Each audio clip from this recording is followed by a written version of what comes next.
Found a suspicious stain on my wedding dress, suspect my fiancé's brother, and now I'm stuck between keeping peace and confronting him. Today I went out to do some Christmas shopping with my sister, F18.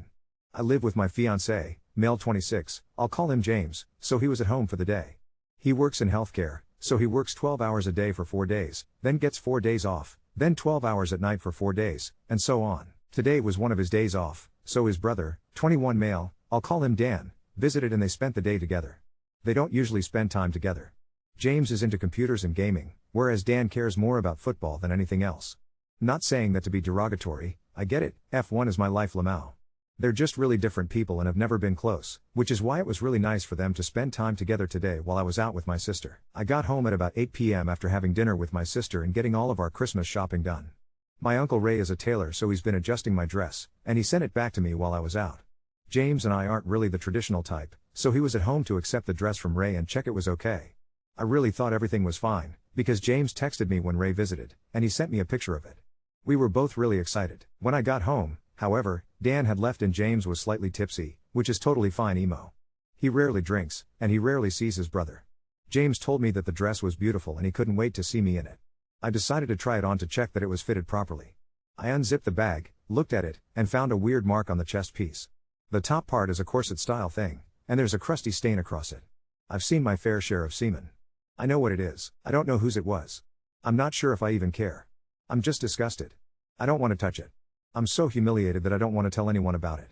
I don't even know how to bring this up to James. I doubt it was him, which makes it worse because he doesn't have that close of a relationship with his brother, and that's the only other person it could have been. Unless other men were in our house. I can't go ruining my relationship with my in-laws before they're even in-laws. Dan is the golden child. He plays football for their hometown's team. He's my fiancé's little brother. But I also can't afford a new dress. I found this one in a sale for $215. What the hell do I do? Edit, it definitely didn't happen at my uncle's shop. It's only him, his husband, and a few female workers. And I got a picture on Snapchat from my fiancé of the dress after it arrived. Update 1. Okay, so it's been a hell of a few days. I genuinely did not expect this kind of response to my post. I'm so grateful for everyone who gave advice. I'm currently a bit drunk, and very angry, absolutely effing fuming. If I'm allowed to swear here, so's. I'm usually a really calm person, but today that calm person has gone on a goddamn holiday. Hopefully to a nice beach in Sydney. I've always wanted to go there. I used some of your responses to write a script that I could read to James. By that, I mean I wrote it, tried to memorize it, and completely forgot most of it, but I got the gist out, and there are a few things I wanted to let you all know that I addressed, both in the conversation and on my own. I also wanted to thank everyone who gave me advice on what to say to the guy I'm about to marry. It really helped me keep my cool. I was ready to take scissors to that dress and send it off for DNA testing. That's how badly I didn't want to have this conversation. These are the most important things I thought I should mention. 1. I asked James what he thought of the dress. He said he loved it and couldn't wait to see me walking down the aisle. Nothing suspicious, he was just excited. 2. I asked James how his evening with his brother went. I don't think anyone suggested this, but I thought that if anything happened and he knew about it, he'd tell me. We've been through a lot together and both know that honesty is the best policy. He said their evening went as well as it could have gone. His words, not mine. Dan drank a lot, but that's pretty normal for him. He tends to drink as much as he can put into his body, then throw up, then drink more. Fortunately, he didn't hork in our toilet. They got caught up, James told him about his new job, and Dan ended up telling him about the girls he's talking to at the moment. That conversation lasted about 2 hours. Unfortunately, this is relevant. 3. I did get a screenshot of the photo of my dress. I'm a concept artist, so I know my way around Photoshop. I managed to screw around with filters and adjustments enough to ensure that the dress was 100% clean when it was delivered. The splatter isn't in the picture. And it really is a splatter. 4. I then mentioned that I was about to try on the dress, but there was something on it and I didn't know what it was. I wanted James to take a look so he could help me figure out what it was, and where to get it dry cleaned. Before he'd even seen it, James was concerned and already asking if Ray and his husband would know someone who could help. 5. I asked James if Dan saw the dress in person. The answer was yes. James told Dan where the dress was, and Dan went alone to look at it while James was on the phone to our local Indian takeout while they were getting dinner. The one silver lining is that he saved me some cheesy naan bread. 6. I showed James the stain, and he quite literally went red. I've never seen him so angry before. Some choice words were said and I'd rather not repeat them. He spilled a lot about what Dan has been like in the past, and that info is also something I probably won't share unless it becomes extremely relevant. Conclusion: Dan jizzed on my fucking wedding dress. The splatter pattern looks like cum. The substance looks like cum. And, still wish I was unalive for doing this, it smells like cum. I touched that shit with my bare hands. I really don't know what else to say now. I've been writing and rewriting this post since yesterday. Most of you were right and I really wish you weren't. I wish someone had snot rocketed a huge sneeze onto it. I wish Uncle Ray had accidentally squirted mayo onto it while making his lunch. But I seriously don't think I can wear this dress now. It's absolutely beautiful and it was perfect and I felt so goddamn pretty. I was so pleased about the bargain I'd found. But Dan jizzed on it. A whole conversation happened between me and James that I'm too exhausted to remember and repeat, so I'll sum it up. He's furious and I'm furious. I don't even know if a wedding is happening anymore. Basically, James told me that the way Dan spoke about the women he'd been chatting to was abhorrent. There are 4 of them at the moment, and he's leading them all on because he wants to get laid. He said that he's in peak physical condition, he's conventionally attractive, and he's got a good job, so women should be fighting each other to get with him. He feels entitled to the affection of attractive women, including me. I feel like I'm going to hurl just typing that. I met this idiot when he was 14. I won't lie, Dan's in great shape. He has defined abs and trains every single day without fail. But that kind of body and that kind of lifestyle just isn't what I'm attracted to. I'd rather eat good food and play video games, if I'm honest. Apparently Dan is incredibly jealous that James managed to date someone like Callie, me, lol. I've always had a grossly effective metabolism. I don't work out, but I eat pretty healthily and go on a lot of walks. My parents live in a small village, so I go on walks with them so I can take pretty pictures and eat cheesy chips and a brownie from the little cafe at the end of the walk Lamau. They make good brownies and the cheese on the chips is proper cheese, not plastic cheese. Meanwhile James doesn't put effort into his physique, yet he managed to date me, who clearly puts so much effort into being beautiful. I don't wear makeup and I don't dress up. I haven't worn foundation since before the pandemic. James is in shape, mostly cause he rides a motorcycle and that surprisingly requires a lot of thigh muscle. Dan has supposedly always believed that I was better than James because my grades were better and I was in better shape, and that I'd break up with him and move on once I realized that I was wasting my time. Fat fucking chance. James doesn't care about how fat/thin I am. I was horrendously underweight when I met him, but my ass and boobs have always been too big for me. I've been cursed with my mum's hourglass figure. My back hates me for it. I know I've rambled a lot. Most of it was probably unnecessary, but it's felt good to get it out there. I also know a lot of you wanted an update. I know what Dan really thinks about me, and I'm still taking it in.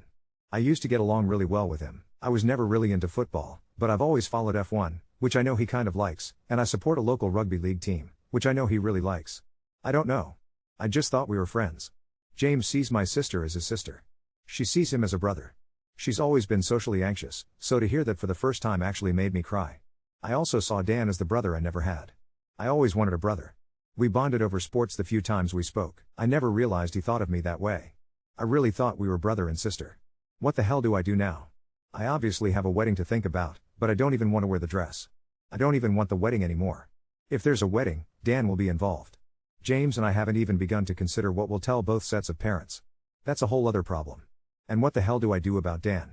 I want to stockpile my cat's poop and throw it through his bedroom window, but obviously I know that's not the right thing to do. Even if Hermes is having some awful smelling poops right now. Maybe his name is Assign Lamau. Maybe Hermes is the poop messenger. Edit, I think he knows that I know what he did. He stood at my front door. He's been there for about 15 minutes. He keeps ringing the doorbell. Edit 2, he's given up. He was there for about half an hour in total. I think he's drunk again. I am too, but I think I've got a damn good excuse. I have a Ring doorbell and I just watched him piss in my flower bed and walk away. Update 2. I was way too cocky in my last post, I'll admit it. I was super drunk and super angry. I've never been fought over before. And my last post on RA hit the karma limit, so I'm posting here. I'm sorry if this update is boring, cause there aren't any fist fights or anything. I literally used to be unhealthy underweight and it was a huge problem. I've put a lot of effort into gaining weight whilst also staying moderately healthy. I'm a size 16 now and I have boobs that give me so much back pain that I'm saving for a goddamn breast reduction. I really meant it when I said I was cursed. My mum has also had a breast reduction. I'm 5 feet 2 inches, so the big butt means I have to get all my jeans adjusted cause I've got a chunky butt and tiny little legs. I didn't mean to come off braggy, cause it's really not fun or hugely attractive. I'm short and dumpy, but I'm proud, so I get a bit overly defensive. Sorry about that. Long story short, the wedding is off. James and I are taking our closest family members and friends to a local town hall. We're getting married low-key, just the way we wanted, and we're having a huge party a few weeks later for everyone who wants to celebrate. My sister and Mill are making me a new dress for the ceremony and the party. It's gonna be less traditional. I'm gonna wear a cape and a flower crown instead of a veil, and it isn't happening in a church anymore. Also, my sister got engaged. Thankfully nothing happened to my veil because it was my mother's, but I'm giving it to her regardless. She absolutely loves traditions, so I'm actually really glad that she gets to be the daughter to walk down the aisle wearing our mother's veil. I'm walking myself into the hall and my sister is officiating. I live in a small village where everyone knows everyone, so we have permission to take half an hour to do things how we want in the venue. It's definitely better this way. My sister is a seamstress, so she's making me a beautiful cape, and she's helping Mill with my dress. I've seen the concept sketches and I'm so excited. It's everything I loved about my previous dress and more. I don't even know how to thank them. My Phil is getting us a whole pig to spit roast for food, my sister and I are making the cake, and I've already had the reception location booked for over a year, so that's staying the same. The bonus is we're getting married sooner. We hadn't paid for anything but the reception location, the bridesmaid dresses, and the flowers. The location was pretty expensive. It's where his parents got married, so our parents split the cost between them so we could have that location. It's really sentimental and I'm so grateful that they've done that for us. Anyway, back to the problem at hand. James confronted Dan last night. I wasn't there. I was with my parents. He asked what Dan thought of the dress, and Dan immediately asked, is Callie sure she wants to marry you? There are better options. James asked if Dan knew anything about the stain, and Dan couldn't stop laughing. He thought it was hilarious. He thought it was funny that James and I were angry. Apparently it means I'm a low-value female. Supposedly, it was a test to see which I valued more, the dress or the marriage. Obviously I value the marriage more. But because I was upset about the dress, Dan thinks that means I'm more focused on appearances. I don't know everything that happened, but Dan was kicked out of our house. I heard parts of the conversation on the doorbell camera. That's when I heard low-value female. Dan said that James is a loser who was never attractive and never put effort into his body, so he doesn't deserve me. He was livid when he learned that I also don't put effort into my body. My sister eventually took my phone away from me so I wouldn't stress over it because I was watching this all on the Vimera. She then sat me down, fed me chocolate and gin, and we watched Hot Fuzz. My in-laws were informed by James. I wasn't privy to what was said, but I've since received texts from both of them. Mill is humiliated. She has always been Dan's biggest fan. She initially thought it was a mistake, but was shown the literal confession on the camera, and then felt awful. I feel really sorry for her. He was always her little boy who played the sport she loved and did her hometown proud, which is where they still live. She said she was more than happy to pay for the cost of the dress and help my sister make a new one. She made her own wedding dress and it was beautiful, so I'm really excited for this now. I can't accept her offer to pay for it, though. As sore as I am about the price, it wasn't her fault. Phil hates technology, so I was absolutely gobsmacked when I received a text from him. He usually either calls or turns up in person. I think James told him I wasn't ready to talk about this. He said that because of what has happened, he considers me more of a child of Dan. He's disgusted that his own son would do something like this. It's not the way he raised him. He's the worst with technology and he asked me to block Dan's number for him next time I'm round. I won't lie, I shed a few tears. I'm spending Christmas with my parents, and visiting James and his family on the 27th, then staying with them until the 1st. Dan has been cut off by his parents and his brother. He's been uninvited to Christmas and New Year's. Unless he apologizes and puts himself into therapy, his parents won't talk to him. His parents have said they'd pay for therapy for him, but I don't know how he took that or if it's even happened yet. My parents-in-law offered to pay for security for the wedding, but we've changed the location and the date. Also, we've told almost everyone why. Some people didn't believe us, like some of you haven't, which is understandable. Those who weren't told, were told that a serious event happened and were concerned about our safety, so we're keeping the event itself minimal. Also, as per my last edit on my previous post, Dan did wee on my flowers in my front garden the other night. He hasn't been back since his conversation with James, but police will be called if he does return and make a scene. I've since saved all of the front door camera footage, and screenshots of text conversations, and photos of the dress. Everything is documented and timestamped. If he decides to try something, it'll be the police dealing with him. I'm also going to be digging up my flowers and replacing them, likely with catnip or something like that because Hermes deserves nice things. He's always been really chill around bees, so I'm going to plant some lavender too because we need to save the bees. I will be messaging the women he's in contact with at the moment. I don't know what I'm going to say, but I can't live with the knowledge that someone else could be hurt because of him. If anyone has any advice on what to say, I'd really appreciate it. Anyway, I'm gonna go hug James and Hermes, and eat a lot of chocolate because now I don't have a dress I need to fit into Lamau. I hope you're all having a wonderful Christmas. Update 3. First things first, James and I are married. The town hall ceremony was absolutely perfect. My sister officiated beautifully, she only cried twice, and the cape my sister and Mill made was even more stunning than I could have imagined. It had tiny embroidered stars along the edges that caught the light when I moved. The dress they created was everything I wanted, comfortable, flattering, and most importantly, completely Dan-free. The reception was small but perfect. Phil's spit roasted pig was a massive hit, and the cake my sister and I made actually didn't collapse, though it did lean a bit to the left by the end of the night. James surprised me with a honeymoon to a little cottage in the countryside. We spent a week hiking, playing board games, and eating our weight in local cheese. Hermes stayed with my parents and apparently developed a concerning addiction to the neighbor's bird feeder. Now for the Dan update, because I know that's what you're all wondering about. After being cut off by his family, he apparently went on quite the downward spiral. He lost his spot on the football team after showing up drunk to practice multiple times. His peak physical condition took a serious hit, and from what we've heard, he's been couch surfing with various teammates. I did end up messaging the women he was talking to. I kept it simple and just said I was a family member concerned about his behavior, mentioned some concerning things he'd said about women, and suggested they proceed with caution. Two of them actually messaged me back, thanking me. Apparently he'd been getting increasingly possessive and weird with them too. About a month after the wedding, Dan showed up at our door again. This time he wasn't drunk, he was crying. James talked to him outside. I watched from the window with my phone ready to call the police. Dan actually apologized. He claimed he'd realized what he'd done and wanted to make amends. James told him that was great, but he needed to prove it with actions, not words, and that meant getting into therapy like their parents suggested. Dan's been in therapy for about 6 weeks now. His therapist apparently told him he needs to give us space, which I appreciate. He sent a handwritten letter apologizing to me specifically, acknowledging what he did was a violation and inexcusable. The letter seems sincere, but I'm still keeping my distance. James has met with him twice for coffee, and says Dan seems to be doing the work, but I'm not ready to see him yet. Maybe someday, but not now.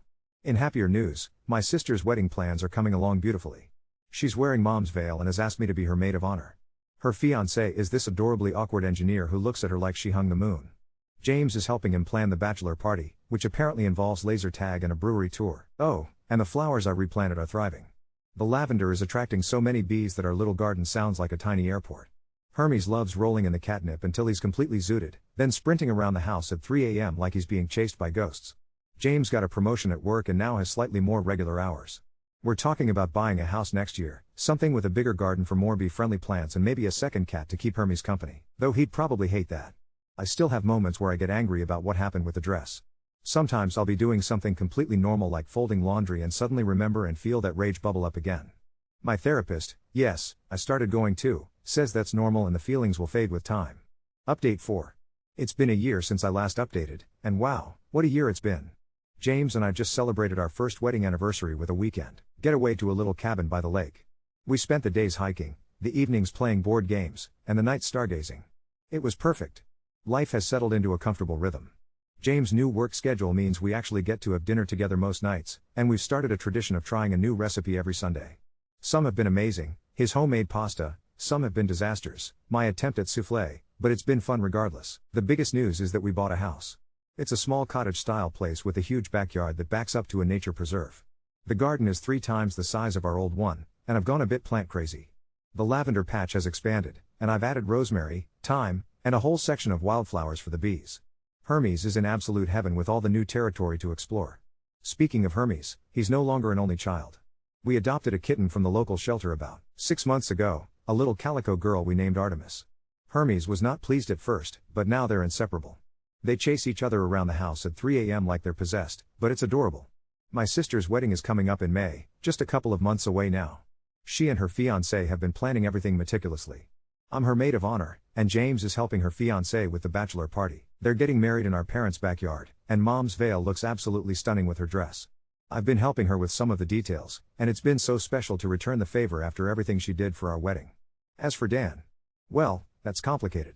He did stick with therapy, which I genuinely didn't expect.